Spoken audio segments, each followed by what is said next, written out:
नमस्कार जानतु aloe vera gel आ नड़िया तेलर उपकारिता मन दे शुणु मोरी कथा।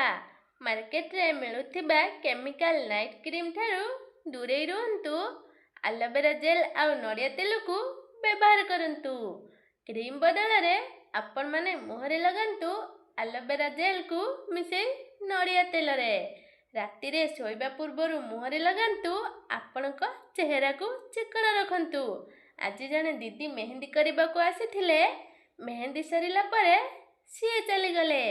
मेहंदी करू करू मेहंदी पूरा सुखी जाइथिला। मेहंदी करबा मोर शेष होइथिला। सुखी जाइथिबा मेहंदी को दीदी तांकर छड़ेबा को लागि जाई कहिले ए मेहंदी जम्मा पाचिबनी।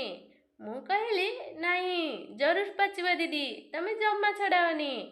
तुम मेहंदी रे सोरिष तेल लगेई देख पाचिब कौन, हाथ तो पूरा हेब चकमक। मेहंदी भल पाचिबा पई आमे तो सोरिष तेल लगेई थाउ। आउ आपण माने कौन लगेई थांती मते कमेंट रे कहि देबे। वीडियो भल लागिथिले लाइक शेयर और सब्सक्राइब करि देबे। रहिली जय जगन्नाथ। आपण माने खुशी रे रुहंतु।